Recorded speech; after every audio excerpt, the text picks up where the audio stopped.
Ano po, dadako na po tayo sa pangalawang bahagi ng ating pong pag-aaral sa School of Leadership. Ano po. At dito po sa topic na ito ay pinamagatan na pagpapahayag ng kasulatan tungkol sa Diyos. Malalaman po natin dito at aalamin po natin dito ano ang sinasabi ng Bible, ng Biblia, patungkol sa Diyos, o yung sa English po yung scriptural assertions. Sinasabi po ng 2 Timothy 3:16 na ang lahat ng kasulatan ay kinasihan ng Diyos. Na itong kasulatan na ito ay kapakipakinabang sa pagtuturo ng katotohanan. Kailangan po nating tanggapin ito bilang isang natatangi at lubos nating maaasahan. At talaga naman pong totoo yun, ang salita ng Diyos ay siya nating inaasahan sa ating buhay bilang mananampalataya po ng ating Diyos. At meron pong tayong ilan na mga sabihin nating evidence, mga ebidensya na merong Diyos at na dapat nating siyempre kailangan nating suriin mula sa Biblia at kailangan nating tanggapin lamang kapag ito ay naaayon na ipinahayag o galing mismo sa salita ng Diyos o galing mismo sa Biblia na tungkol sa Diyos. Una, hinihiling po ng Biblia ng bawat isa na kung gustong magkaroon ng tama at wastong kaugnayan sa Kanya, sa Diyos, ay dapat na manampalataya na may Diyos, sapagkat ang sabi, ang sino mang lumalapit sa Diyos ay dapat sumampalatayang may Diyos. Ayon po yun sa Hebreo 11:6. And without faith, it is impossible to please Him. For whoever who would draw near to God must believe that He exists and that He rewards those who seek Him. Yun po yung ESV version na binanggit na hindi maaaring kalugdan ng Diyos ang walang pananampalataya sa Kanya. Hindi maaaring malugod ng Diyos sa isang taong walang faith sa ating Panginoon. Kung ang tao ay naniniwalang may Diyos, itong tao na ito ay kailangan na magkaroon ng tunay na pananampalataya. Sapagkat ang sabi, ang sino mang lumalapit sa Diyos ay dapat sumampalatayang may Diyos. At siya ang nagbibigay ng gantimpala sa mga humahanap sa Kanya, mismo ang Diyos. Kaya po napakainam na maunawaan na ang tao kailangan, ang sabi ay kailangan, kung nais niyang lumapit sa Diyos o magkaroon ng tunay na relasyon sa Diyos, ay kailangan niyang manampalataya na tunay na doon yung existence ng Diyos. Na mismo ang Diyos, siya ang nagbibigay ng gantimpala sa mga humahanap sa Kanya. Sa Hebreo 10:38,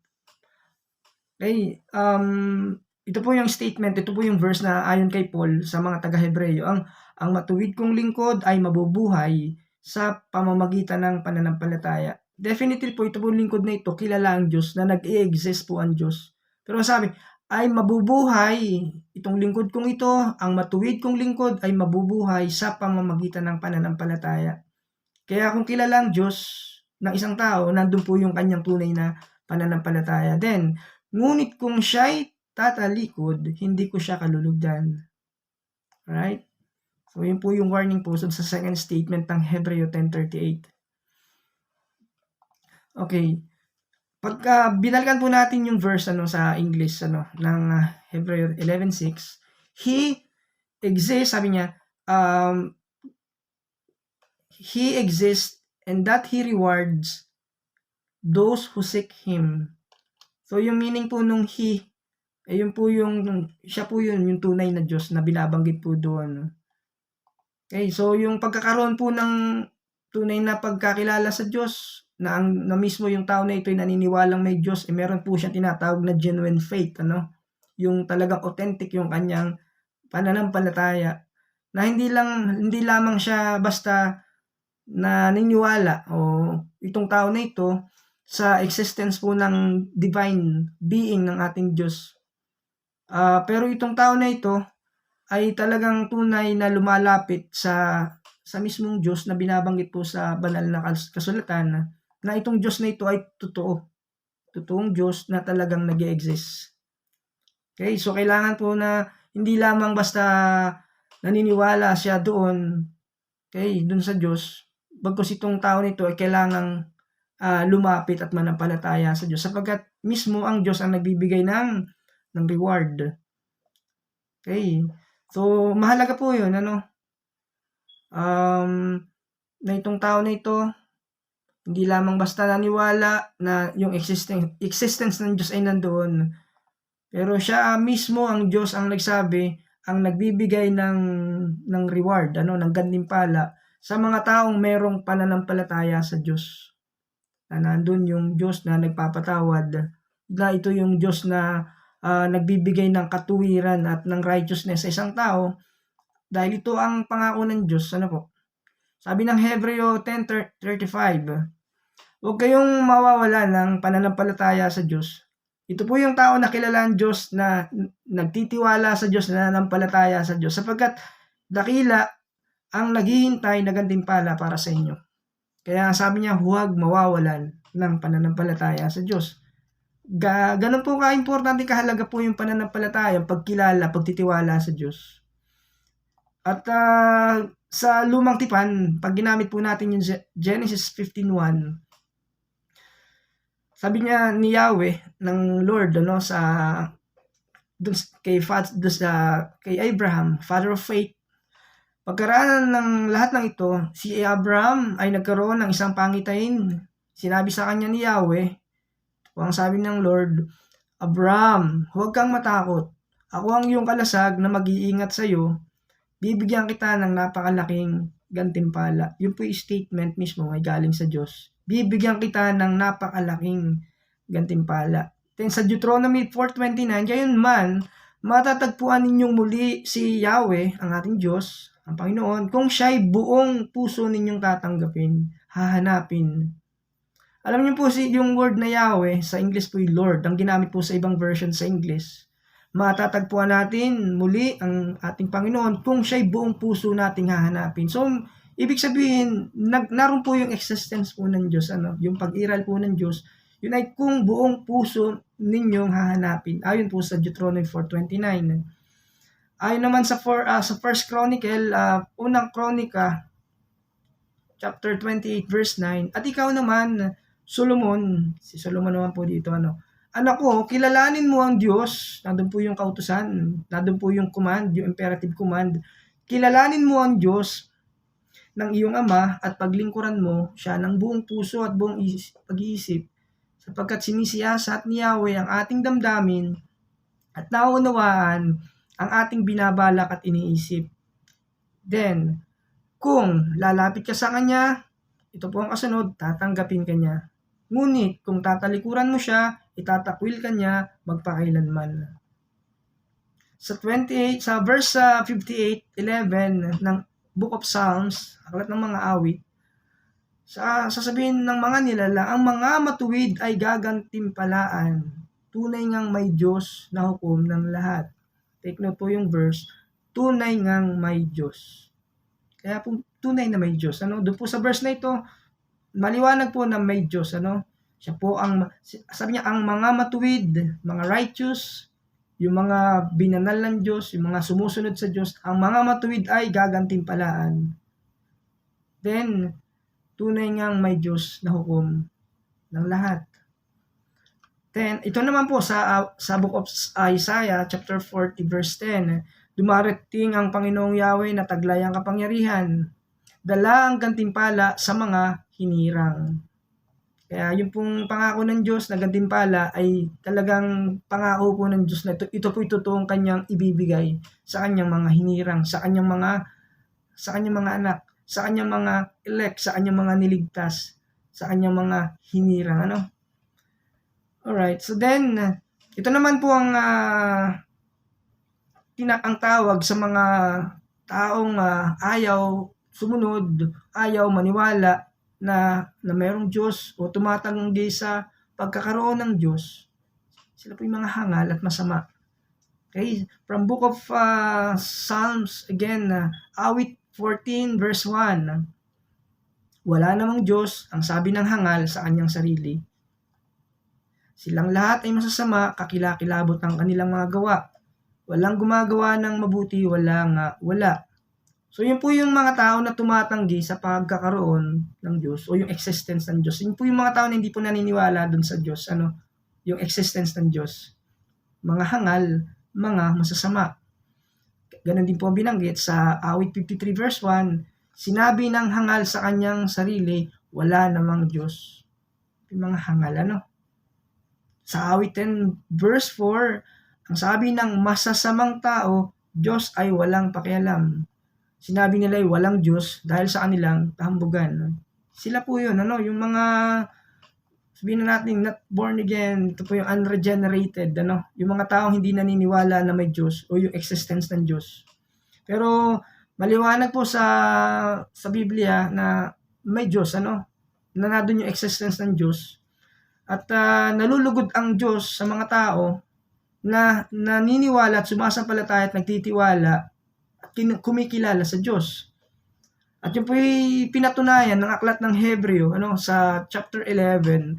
Doon po atin pong malalaman o mari nating malaman ang tungkol sa mga bagay na patungkol sa faith, sa pananampalataya. Yung mga taong naniniwala na may Diyos, nagtitiwala sa Diyos, sumusunod sa Diyos.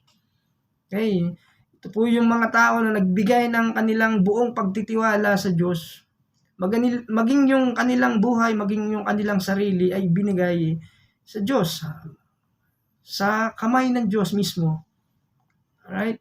Sabi po ng Hebreo 11:6, hindi maaaring kalugdan ng Diyos ang walang pananampalataya sa Kanya, sapagkat ang sino mang lumalapit sa Diyos ay dapat sumampalatayang may Diyos at Siya ang nagbibigay ng gantimpala sa mga humahanap sa Kanya, sa repeated verse. Okay. So, ano po yung itinuturo ng Book of Hebreo? So, ito pong author ng Book of Hebreo, meron pong dalawang mahalagang paniniwala para sa mga mananampalataya. Una, na ang sino mang lalapit sa Diyos o sa Kanya, sa Diyos, ay dapat maniwala na mayroong Diyos. Sabihin po na mga nagnanais na mapalapit sa Diyos, kung nais nating mapalapit sa Kanya, ay dapat ay magkaroon ng tunay na malalim na ugat na paniniwala na siya ay totoo. Totoong may Diyos. Doon po yung talagang marubdob na talagang naghahanap sa tunay na Diyos. Okay, so hindi lamang ito basta intellectual na paghahanap, kundi ito isang buong pusong meron siyang devotion sa Diyos, sa Kanyang presence.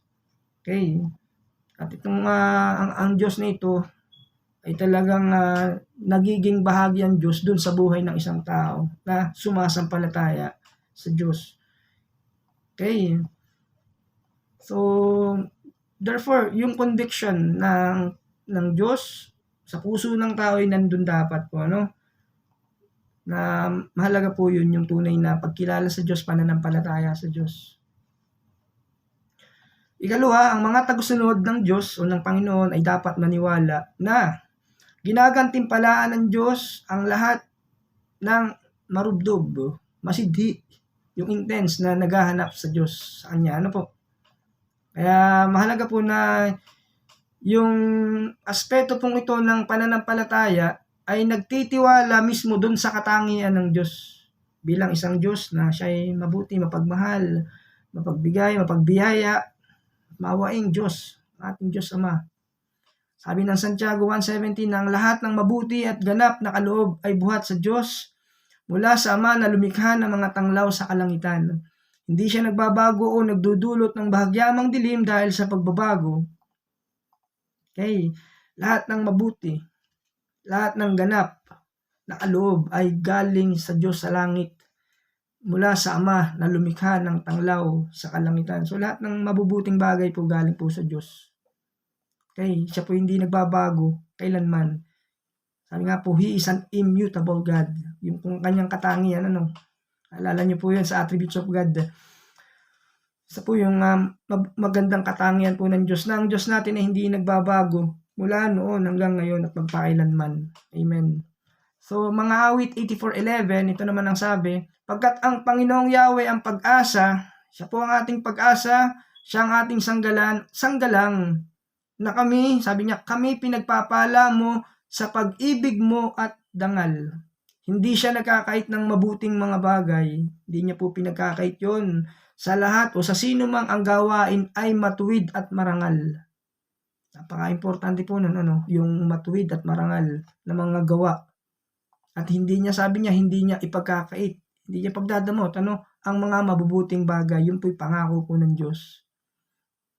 Ano pa po yung pwede nating idagdag, Sa Panaghoy, chapter 3, verse 22 to 23. Ito naman po yung sinabi niya. Doon sa nung mayakdaan to. Pag-ibig mo, Yahweh, ay hindi magmamaliw. Kahabagan mo'y walang kapantay. Ito'y laging sariwa. Sa bawat umaga, katapatan mo'y napakadakila. Alright? So, yun po yung dalawang katiyakan ng batayan ng pananampalatayang nagliligtas para sa isang taong may pananampalatayang nakalulugod po sa Diyos. Again, without faith, it is impossible to please God.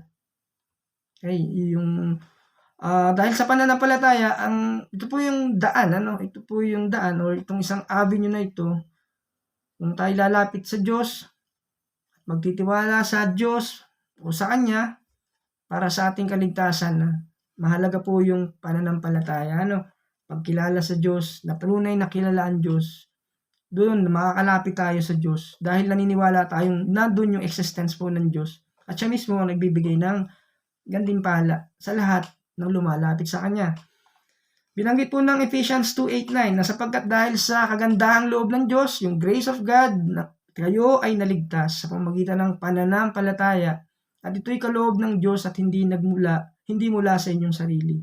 Hindi ito bunga ng inyong mga gawa, kaya't walang may pagmamalaki ang sino man. Okay, so yun po yung mahalaga, na ang Diyos mismo ang nagbibigay ng pananampalataya, sa isang tao para ang tao ay manampalataya at sumampalataya sa Diyos.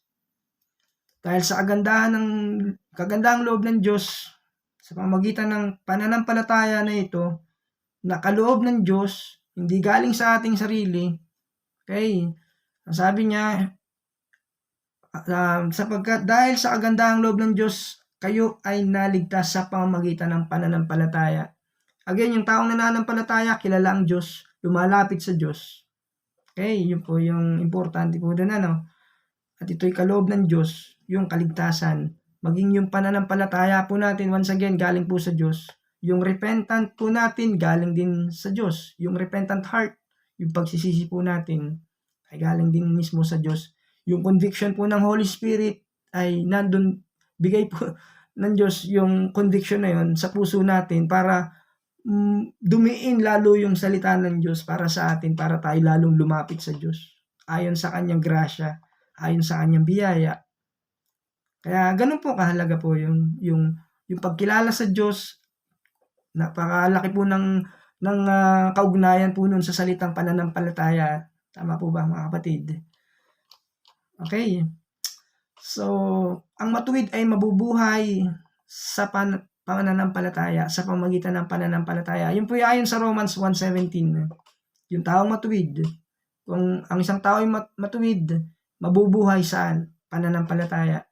Ito naman ang mensahe mula sa Habakkuk chapter 2 verse 4. Ang hambog ay mabibigo sa kanyang pagmamataas, ngunit ang matuwid ay mabubuhay sa pamamagitan ng kanyang pananampalataya. Sa Galatians 3:11, ang itinuturing ng Diyos na matuwid sa pamamagitan ng pananampalataya ay mabubuhay.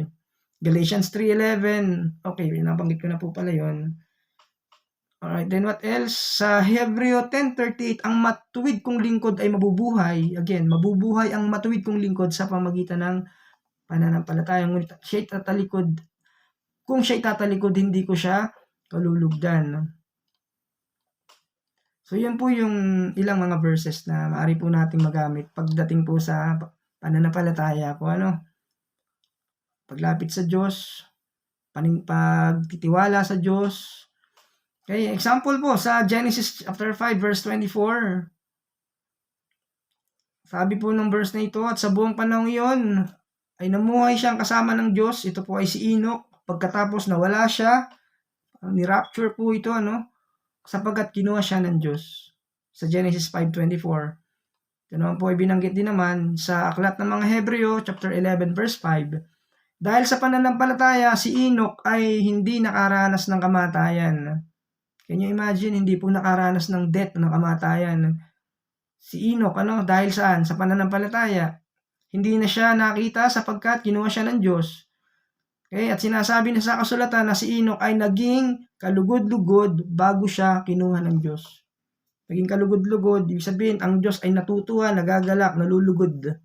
Napiplease niya ang Diyos. Dahil saan? Pananampalataya. Nanampalataya dahil kinikilala niya ang Diyos ayon sa matuwid na ginawa ng Diyos at sa mga gawa ng Diyos. Pagsunod niya sa Diyos, pagkatakot niya sa Diyos. Kaya nandun po yung kahalagahan po ng pagkilala sa Diyos, existence ng Diyos, pananampalataya sa Diyos na tunay talagang naniniwala na may Diyos. Amen. Kaya sabi ulit, without faith, it is impossible to please God. Amen.